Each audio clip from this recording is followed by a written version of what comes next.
Assalamualaikum warahmatullahi wabarakatuh. Alhamdulillahirrabbilalamin.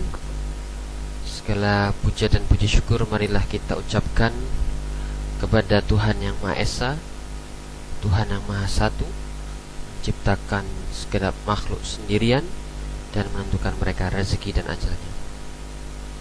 Salawat serta salam semoga Allah curahkan kepada Nabi Muhammad SAW serta para nabi dan utusan sebelum beliau yang mengajarkan pengetahuan akan datangnya hari kebangkitan dan hari pembalasan.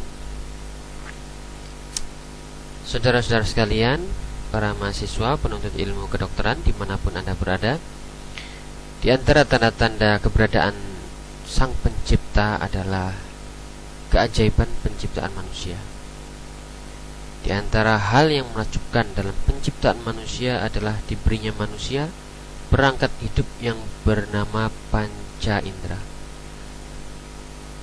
Dengan panca indera, manusia dapat merasakan tubuh mereka dan lingkungan yang ada di sekeliling mereka.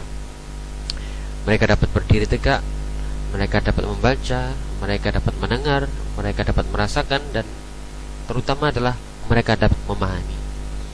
Ini merupakan kenikmatan modal yang sangat besar dari Sang Pencipta alam semesta. Saudara-saudara para mahasiswa penuntut ilmu kedokteran, pada video kali ini saya akan mencoba untuk mempresentasikan, memberikan sedikit dari kuliah tentang masalah telinga dan sistem pendengaran dan sistem keseimbangan, di mana dengan pemahaman tentang hal ini diharapkan Anda dapat memahami pengetahuan yang lain, yakni semacam ilmu THT, telinga hidung tenggorokan, atau ilmu penyakit saraf dan ilmu-ilmu yang lain yang lebih aplikatif yang akan Anda dapatkan pada pertemuan yang akan datang. Baik, mari kita mulai dengan pembahasan pertama, yakni pembahasan tentang telinga secara garis besar, secara anatomis.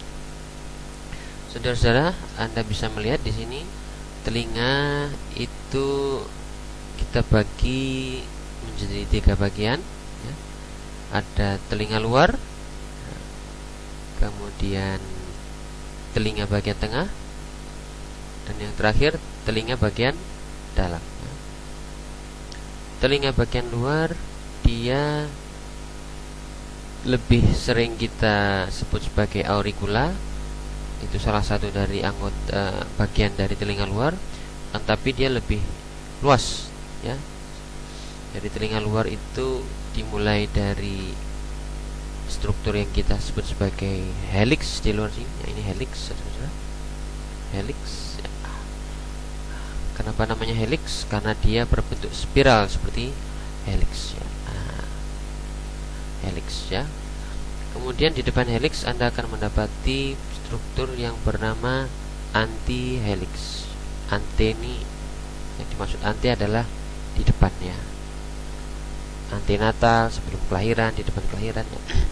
Antemortem sebelum kematian. Lainnya adalah anti-helix, ya. Ada helix, ada anti-helix, ya. Ya, ini struktur yang menonjol. Kemudian Anda bisa melihat di sini ada 2 buah kaki dari anti-helix yang kita sebut sebagai crura helix. Kalau anti-helix punya 2 buah crura, maka helix pun juga punya kaki juga. Nah, cuman kakinya di sini mungkin terpotong, saudara. Nah, ini adalah bagian aja, ya. Jadi ada helix, kemudian dia akan masuk sebagai anti-helix crux helix di sini, ya. Kemudian di sini dari 2 kaki yang dibentuk oleh crura of anti-helix itu terbentuk sebuah cekungan yang bernama triangular, fossa triangular, ya. Fossa itu cekungan, triangular yang bentuknya segitiga, fossa triangular. Dan yang lebih dalam dari itu adalah apa yang kita sebut sebagai konka, ya.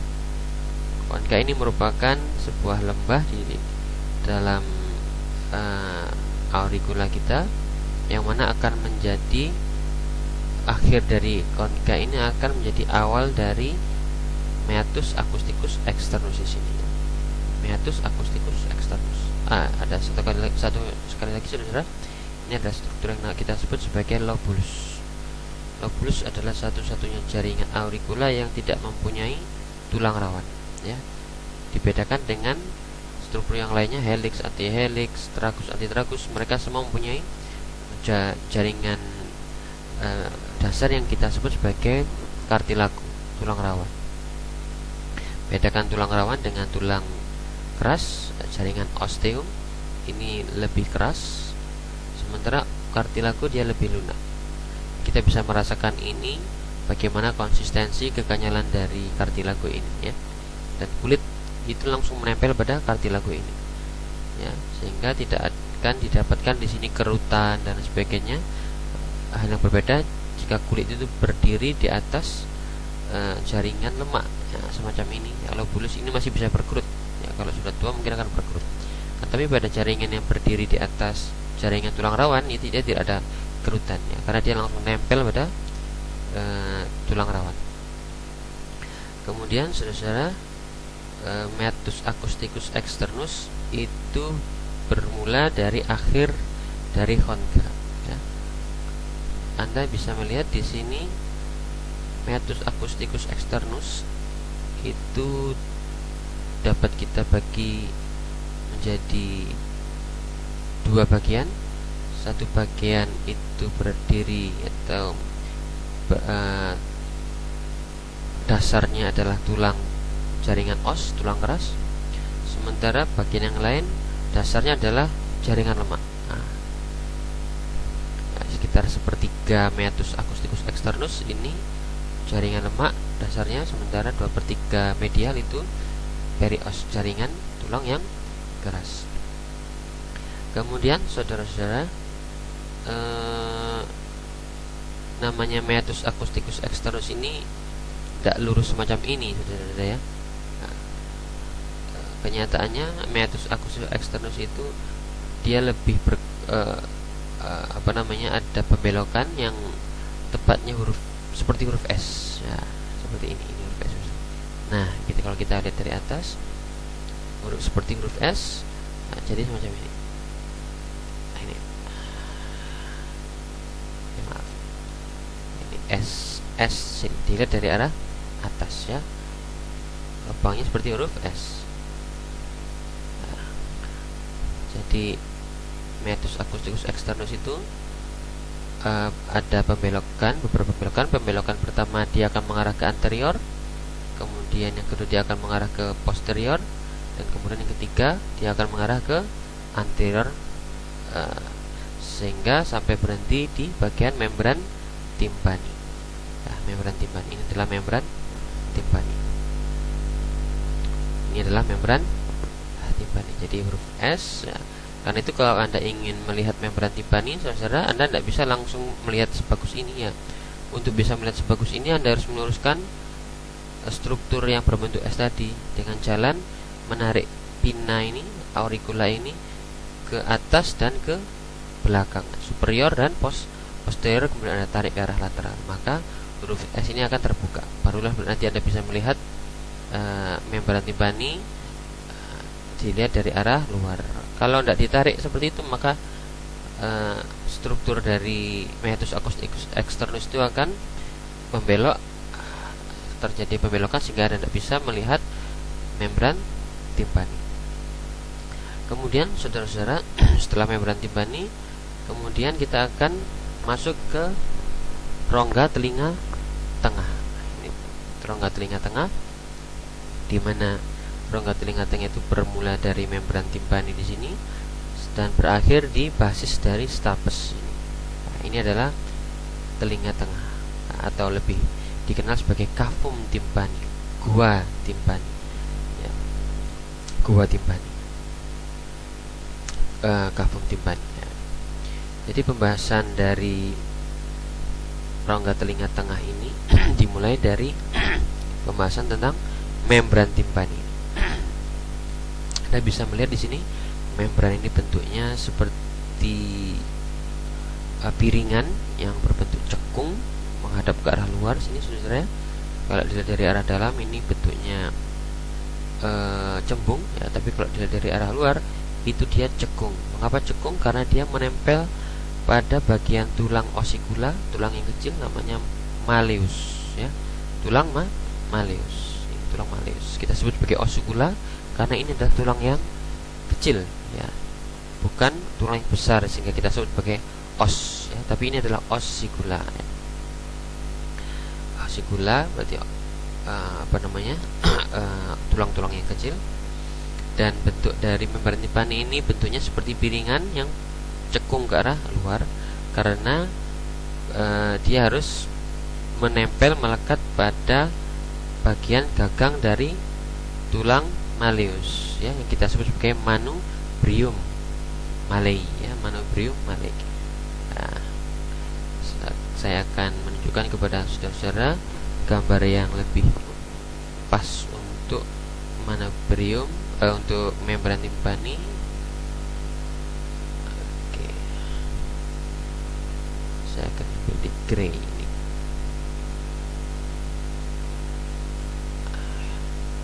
Ini adalah buku gray, saudara.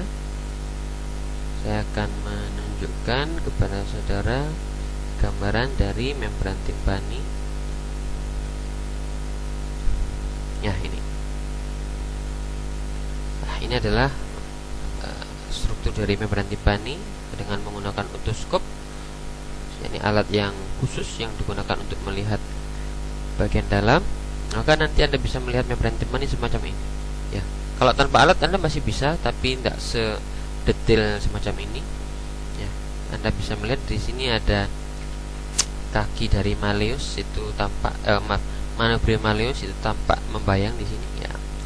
Handle of malleus atau manubrium malei, pemegang palu. Malleus itu palu. Ya. Kemudian Anda bisa melihat di sini pantulan dari sinar otoskop ya.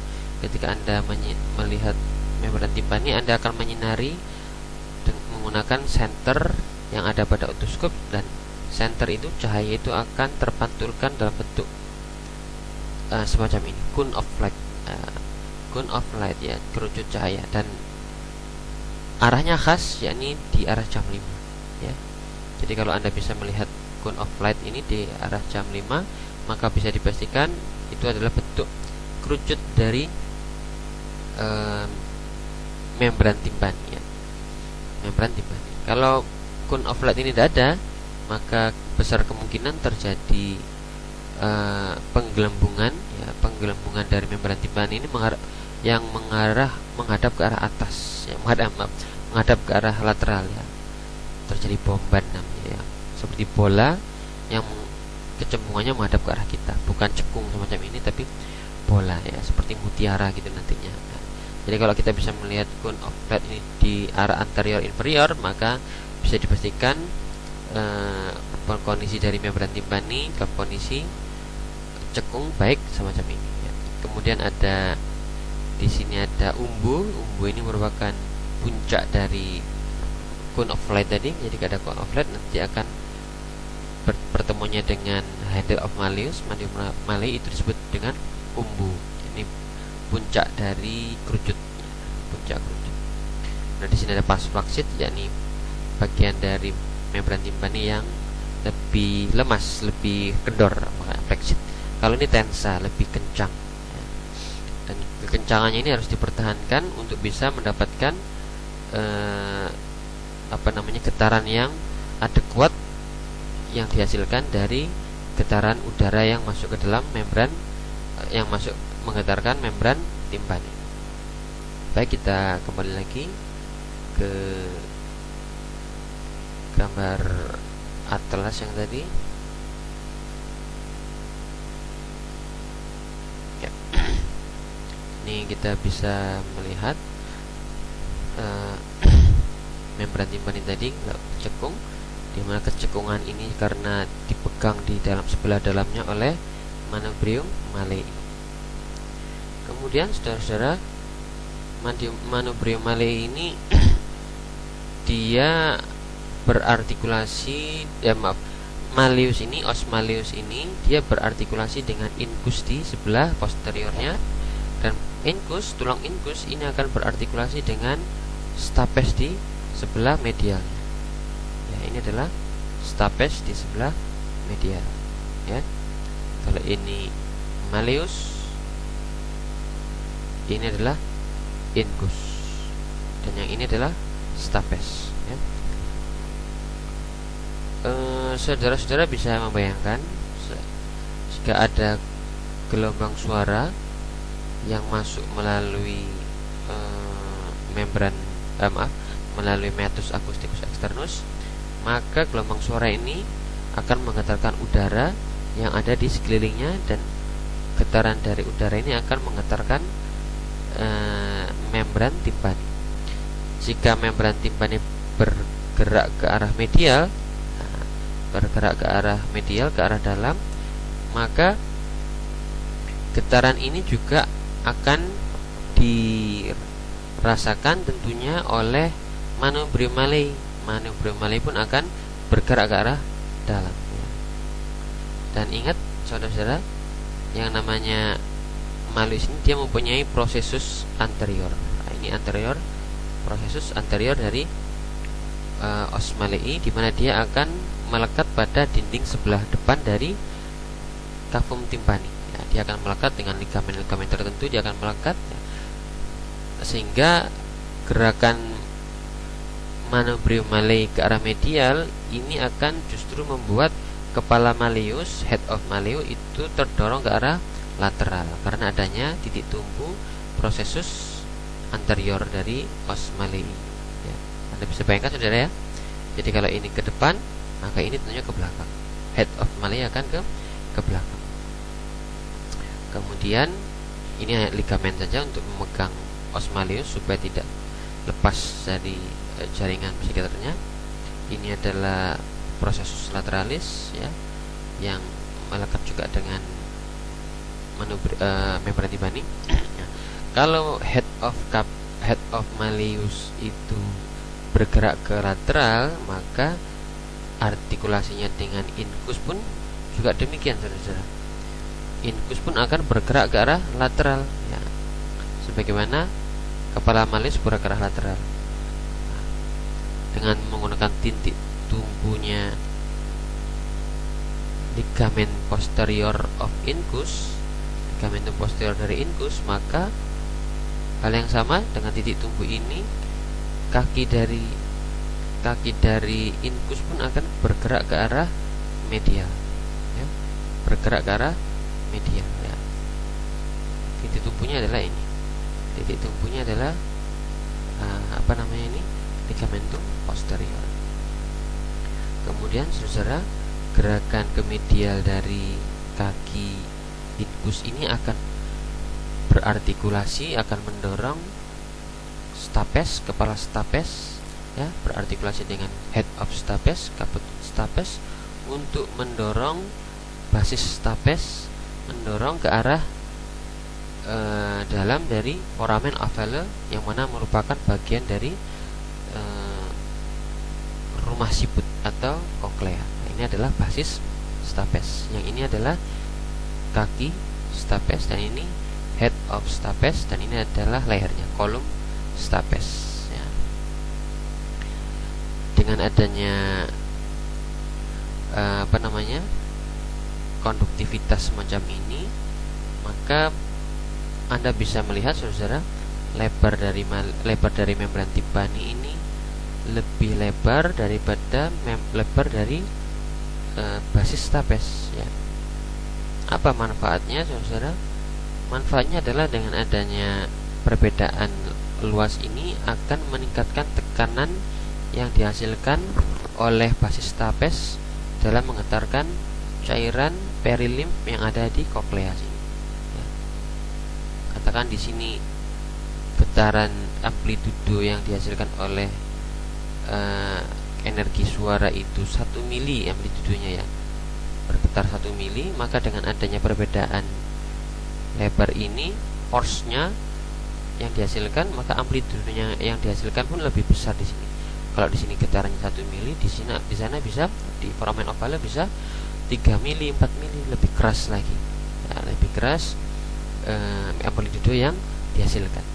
Ini jadi kita sebut fungsi-fungsi osigula ini merupakan fungsi konduktivitas dan fungsi amplifikasi dari energi suara. Ya, amplifikasi energi suara.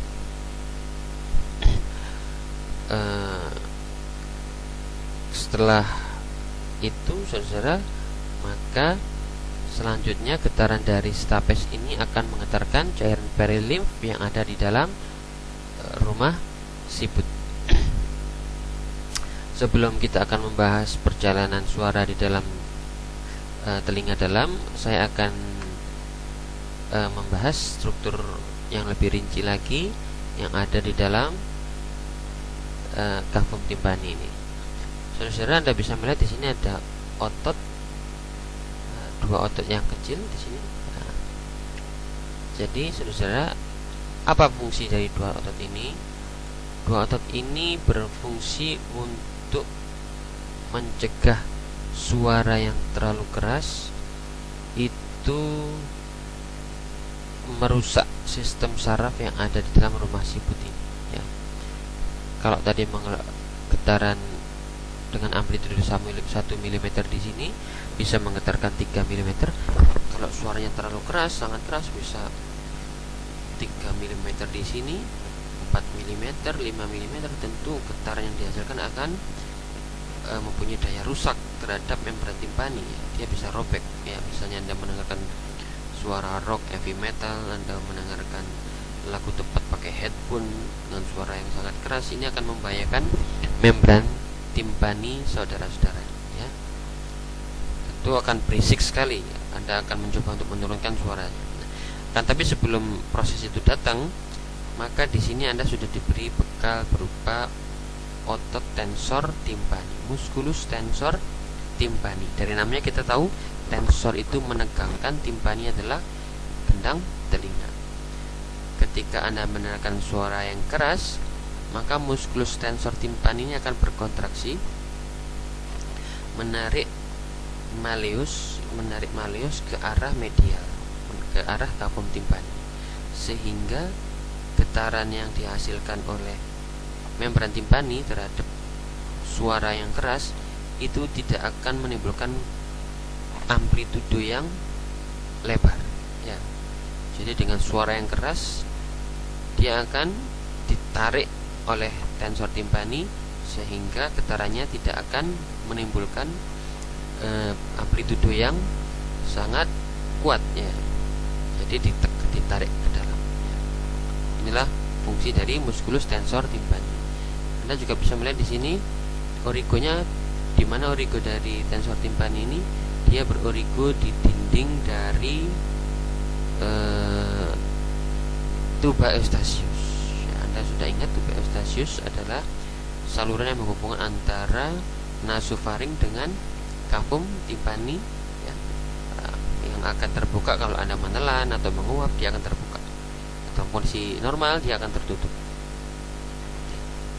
Nah, yang namanya musculus tensor timpani ini berorigo di tulang rawan yang mengelilingi tuba eustachius dan berinsersio di kaput malei tadi. Ya, apa manfaatnya? Apa fungsinya?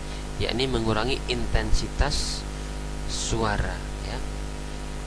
Masih kurang, maka sang pencipta sudah menyediakan satu otot kecil lagi yang bernama musculus stapedius. Ya. Musculus stapedius.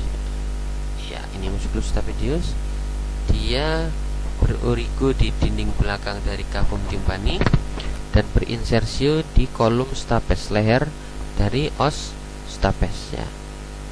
Ketika muncul suara yang keras, maka musculus stapedius akan berkontraksi, memendek dan akan menarik basis stapes ini ke arah lateral, ya, sehingga tidak terjadi getaran yang berlebihan terhadap membran di dalam foramen ovale. Getarannya akan amplitudonya akan diturunkan dengan adanya kontraksi dari musculus stapedius. Ini adalah struktur yang sangat penting sekali saudara, yang nanti akan kita bahas dalam pembahasan nervus facialis. Mungkin sudah diterangkan di perkuliahan tentang nervi cranialis. Kemudian saudara, kita bisa melihat di sini ada nervus yang berwarna kuning ini yang dia melayang. Ini adalah chorda tympani. Chorda tympani. Dia melayang di antara os malleus dengan incus, ya, seperti jembatan. Bagus sekali. Ini satu-satunya saraf yang melayang, ya. Ini tidak diapit oleh otot, tidak diapit oleh nervus, tidak berjalan bersama, tapi dia berjalan sendirian, ya. Kemudian akan masuk ke dalam jaringan lidah untuk memberikan pengecapan. Ini yang kita sebut sebagai chorda tympani. Baik saudara, saya akan melanjutkan ke gambar yang ada di gray yang lebih untuk memberikan pengertian yang lebih dalam lagi. Di gray Anda bisa melihat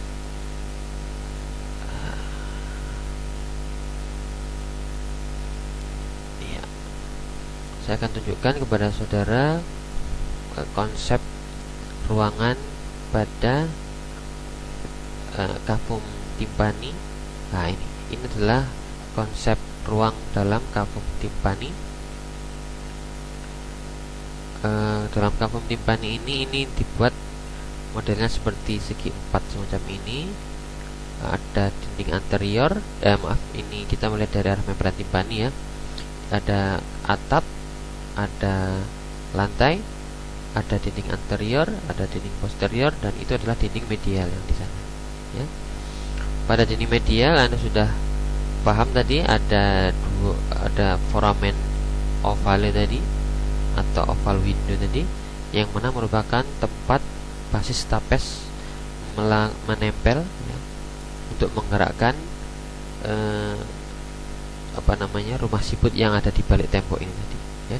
Dan kita bisa melihat di sini penonjolan dari rumah siput sempat muncul di sini yang kita sebut sebagai prominensia promontorium, ya, promontorium dari koklea, karena dia menonjol di samping sebelah medial. Kemudian foramen ovale itu nantinya akan berakhir, ya, nanti dia akan masuk mengantarkan perilim masuk ke dalam skala vestibuli, muter-muter di rumah siput helicotrema, kemudian kembali lagi muter-muter dan akan kembali sebagai ujung buntu yang kita sebut sebagai foramen rotundum. Kalau di sini round window, ya. Jadi oval window dengan round window ini, foramen ovale dengan foramen rotundum ini berhubungan, ya. Ini merupakan ujung buntu, ya. Sementara yang ini ujung dari awal mula dari getaran suara. Nah, kemudian Anda juga bisa melihat di sini ada penonjolan yang diakibatkan oleh adanya struktur nervus facialis yang melewati dinding medial dari cavum tympani. Nervus facialis sebelum masuk ke sini dia belok dulu di sana, di atas sana, tapi di sini tidak ditunjukkan. Dia akan menyusuri dinding sebelah medial, kemudian dia akan turun menuju ke foramen stylomastoideum, ya, nervus ketujuh, nervus facialis. Sebelum dia turun keluar melalui foramen rotundum, foramen stylomastoid, dia memberikan persarafan untuk nervus stapedius, musculus stapedius, ya. Sehingga kalau terjadi kerusakan pada nervus facialis di atas dari percabangan nervus stapedius, tentu tidak akan, si penderita tidak bisa mendengar suara dengan intensitas yang agak tinggi sedikit, dia pasti akan berisik. Nanti Anda akan mendapatkan skill tentang pemeriksaan nervus stapedius, di mana pemeriksa memberikan stetoskop, dengan stetoskopnya diberikan kepada penderita dan pemeriksa akan mengesek-gesekkan diafragma. Kalau penderita yang diperiksa ini normal, dia tidak akan melepaskan. Tapi begitu penderita yang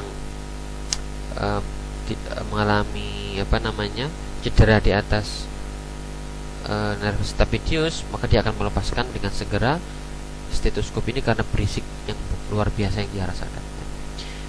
Kemudian yang di ini dinding belakang itu ada eminensia pyramidalis, tempat munculnya musculus stapedius. Kemudian ada juga chorda timpani tadi yang nyebrang di antara kaki malleus dan kaki incus tadi. Nah, ini keluarnya sampai sini. Ini chorda timpani untuk pengecapan.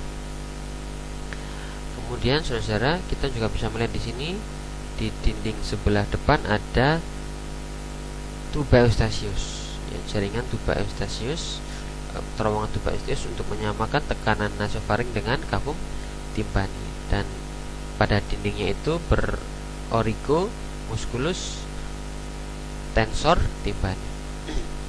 Kemudian saudara-saudara, di dinding belakang saya juga lupa, ini ada additus ad antrum, yakni ada jalan masuk menuju ke mastoid, tulang mastoid yang ada di belakang dari telinga ini, cellula mastoidea, ya. Jadi di tulang mastoid itu Anda akan mendapati banyak lubang-lubang, ruang-ruangan yang merupakan kelanjutan dari cavum timpani, ya. Jalan masuk ke arah sana kita sebut sebagai additus ad antrum. Tepatnya di mana? Tepatnya di dinding sebelah belakang, ya. Itu adalah ini bisa kita, ini adalah pandangan pandangan dari lateral. Ini mandibula, ini os temporalis, ini adalah mastoid. Ini adalah mastoid. Di ujung sana ada foramen stylo mastoid, tempat keluarnya nervus ketujuh. Nah, di sini. Nah, di sini juga tempat berorigo dari musculus sternocleidomastoid. Ya, ada tulisan mastoid. Kadangkala infeksi yang ada di dalam cavum timpani ini jika tidak tertangani, infeksi bisa naik melalui additus ad antrum sehingga terjadilah mastoiditis, ya. Setelah terjadinya otitis media, mungkin ya, otitis media radang telinga bagian tengah di sini akibat proses rinitis atau faringitis yang menjalar ke cavum timpani, dia bisa masuk ke mastoid sehingga terjadilah mastoiditis, ya. Dan atapnya ini kita sebut sebagai tegmen timpani, saudara-saudara, ya. Atap dari cavum timpani. Tepat di atas tegmen timpani itu sudah jaringan saraf yang kita sebut sebagai otak cerebrum. Karena itu berbahaya kalau misalnya terjadi infeksi telinga tengah di sini merambat menembus tegmen timpani, ini bisa terjadi ensefalitis atau meningitis, radang selaput otak, ya, karena tipisnya tegmen timpani yang ada di sini. Baik, saya kembali lagi menuju ke atlas dari ya. Ini sudah kita pahami tadi. Ini adalah chorda timpani. Kemudian ini adalah malleus, incus, stapes, dan di sini additus ad antrumnya tidak kelihatan, saudara-saudara, ya. Tapi Anda bisa melihat di sini ada recessus epitimpanicus, ya. Recessus itu adalah relung, epitimpani bermakna di atas membran timpani, ya. Jadi ada relung, recessus epitimpani. Ada ruangan yang potensial di sini. Itu adalah pembahasan kita tentang telinga tengah. Nah, kemudian kita masuk ke dalam telinga bagian dalam. Anda bisa melihat di sini, saudara, bahwasanya setelah menggetarkan perilimf yang ada di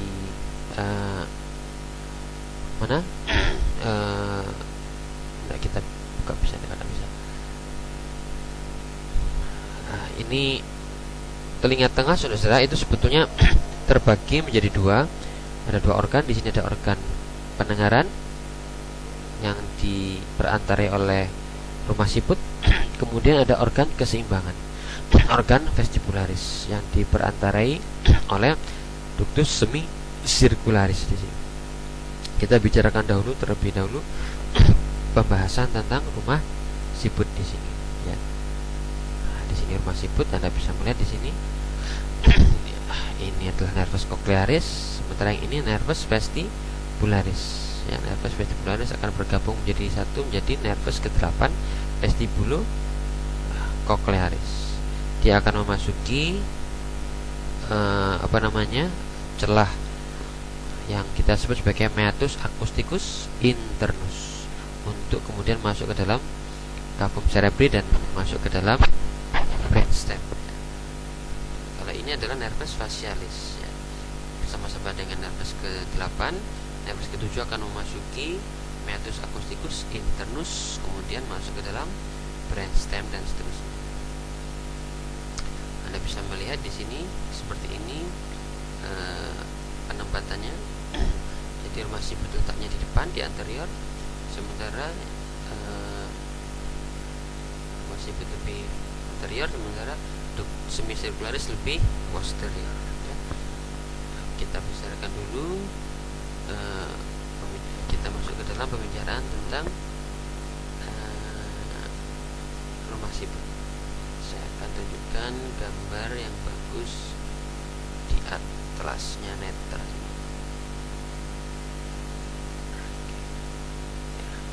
Ini adalah orientasi dari rumah siput dan ductus semicircularis, saudara.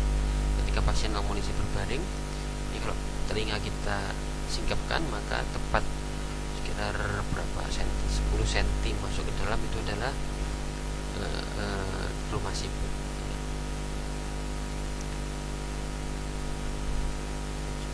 Lihat strukturnya.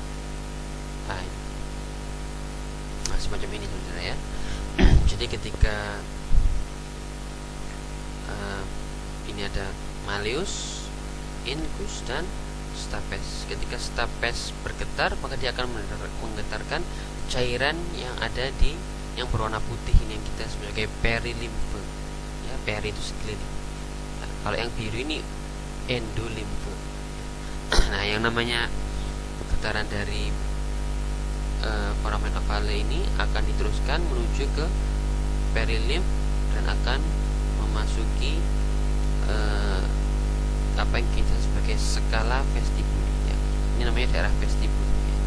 Jadi foramen ovale akan mengantarkan cairan yang ada di vestibuli. Vestibuli atau jalan masuk terus, dia akan mengantarkan sini, muter terus skala vestibuli naik ke arah atas ya, kemudian dia kembali lagi turun lagi dari rumah siput menjadi skala timpani. Skala timpani. Nah, terus skala timpani dan akan berakhir di foramen rotundum atau membran rotundum. Ada membrannya di sini. Jadi ini kita sebagai gendang telinga sekunder. Kalau ini gendang telinga yang primer, kalau ini gendang telinga yang sekunder. Ya. Kita kembali lagi di sini. Ya, ini saudara ya. Jadi kalau kita potong rumah siput itu, maka seperti ini penampakan bentangnya. Ini adalah skala vestibuli. Kemudian yang di bawah ini skala timpani, tempat kembalinya getaran, dan yang tengah-tengah skala media ya, atau kita sebut sebagai ductus cochlearis ya. Di mana di dalam ductus cochlearis itu mengandung cairan endolimf, dan di dalamnya Anda akan menemukan reseptor-reseptor pendengaran yang kita sebut sebagai hair cell, sel rambut. Ini sel rambut. Ada dua macam sel rambut ya. Ada yang inner yang sebelah dalam, dan ada yang outer sebelah luar. Yang outer ada 3 baris, yang inner cuma 1 baris saja ya. 1 baris ini lah yang akan menghantarkan pendengaran ke saraf Anda, ke dalam otak. Sementara yang outer hair cell itu berfungsi untuk memanjang dan memendekkan serabut-serabutnya terhadap ini membran tektorial. Jadi kalau suaranya terlalu rendah, maka dia akan memanjang untuk mendekatkan diri dengan membran tektorial. Kalau pendek kalau terlalu keras dia akan memendek supaya tidak terlalu bising ya. Ini outer hair cell. Pada beberapa suara yang sangat keras terus menerus secara kronis itu bisa menghancurkan, merusak outer hair cell sehingga terjadilah ketulian. Karena tulinya adalah tuli yang bersifat saraf, maka tulinya namanya tuli persepsi kalau yang kerusakannya di sini atau di sini misalnya, tuli persepsi. Beda halnya kalau yang rusak di bagian meatus accumbens externus atau sigula namanya tuli konduksi. Masih belum masuk saraf sehingga kita sebut sebagai tuli konduksi. Ketulian akibat kekurangan dalam mengkonduksikan getaran suara. Kalau sudah di dalam sini namanya tuli persepsi. Dari sini sampai ke atas sana namanya tuli persepsi. Tuli akibat pendengaran, saraf pendengaran. Ya, saudara, getaran dari, saya akan kembali lagi.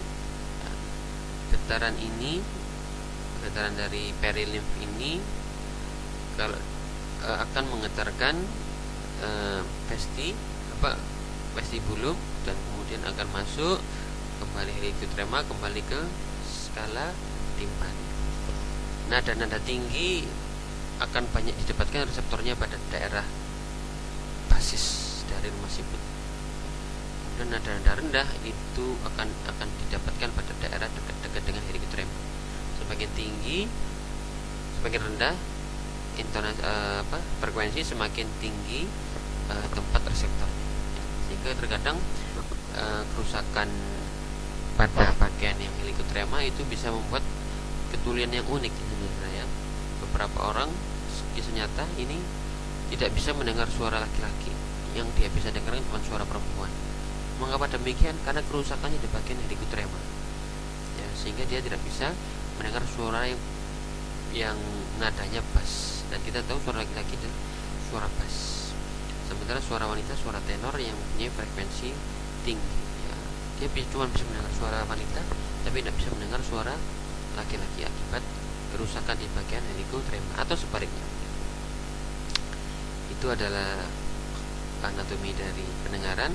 Kemudian saudara, endolimf ini akan mempunyai hubungan dengan sebuah struktur yang berhubungan dengan keseimbangan yang kita sebagai sakulus ya.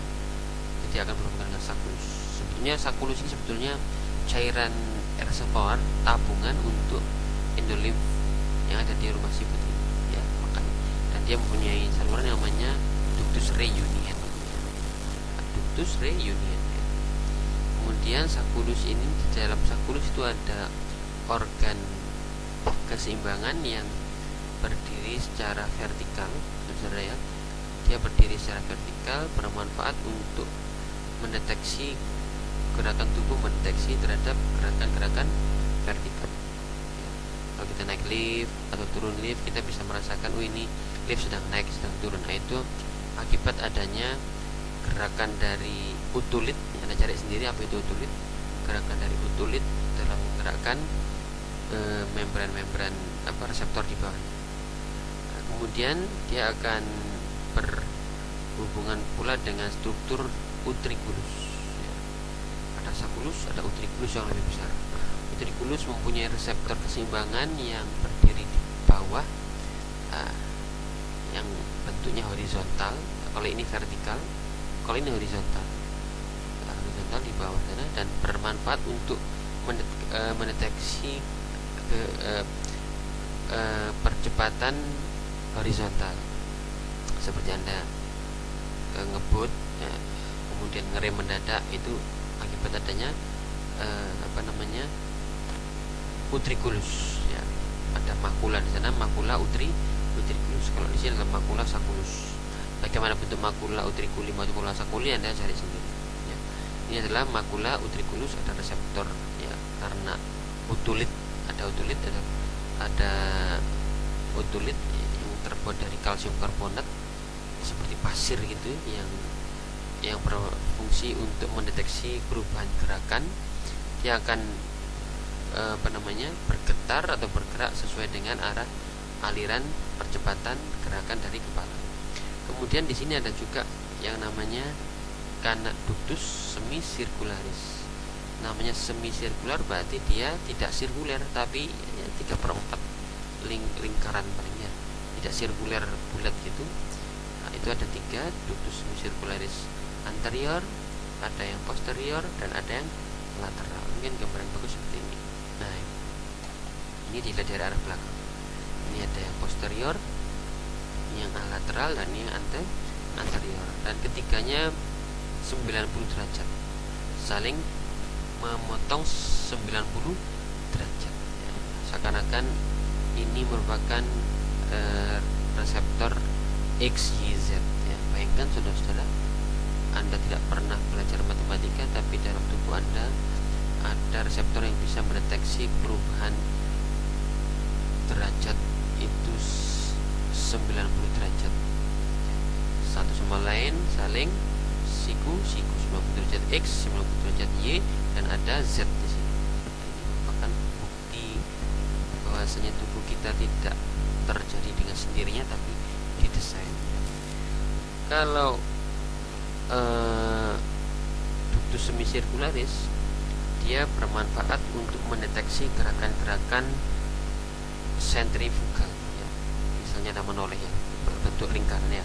Ketika Anda menoleh ke kanan, ke kiri, itu ductus semicircular yang berperan. Ketika menoleh ke kanan, ke kiri, ketika Anda menoleh ke kanan, maka cairan di sini pun akan ikut ke kanan tapi terlambat. Anda noleh ke kiri, maka cairan pun akan ikut ke kiri, tapi gerakannya tentu terlambat. Ya, karena dia lebih cepat cair, sementara gerakan tengkorak lebih cepat. Anda noleh ke kiri, tengkorak ikut ke kiri, tapi cairan yang ada di sini ketinggalan. Ketinggalan ini akan menggetarkan, membelokkan sebuah struktur yang kita sebagai crista ampularis. Ya. Ini ampula, di dalamnya ada reseptor namanya makula, crista. Ya. Crista itu, jadi ketika Anda menoleh ke kanan, ke kiri, maka crista pun akan terdorong oleh keterlambatan dari arah aliran endolimf yang ada di ductus semicircularis, sehingga yang namanya crista ampularis akan bergetar ke kiri atau ke kanan karena akibat keterlambatan dari arah aliran. Itu akan mengaktifkan saraf keseimbangan. Jadi kalau ini ductus semicircularis untuk keseimbangan sentrifugal, adapun utriculi dan saculi tadi untuk keseimbangan linear, gerak lurus. Ya, entah gerak lurus itu ke atas ke bawah atau ke depan, ke belakang, ke kiri, ke kanan. Kemudian dia akan mengeluarkan serabut-serabutnya menuju ke nervus vestibularis. Oke, mungkin demikian yang bisa saya berikan pada kesempatan kita kali ini, saudara. Mudah-mudahan kuliah yang saya berikan pada pagi hari ini bermanfaat untuk Anda. Ingat, Anda mencari tambahan ilmu tidak dari sini saja, tapi Anda harus cari dari sumber-sumber buku teks yang lain untuk memperkaya hasanah pengetahuan Anda. Mudah-mudahan ilmu ini bermanfaat. Kita tutup. Subhanallah.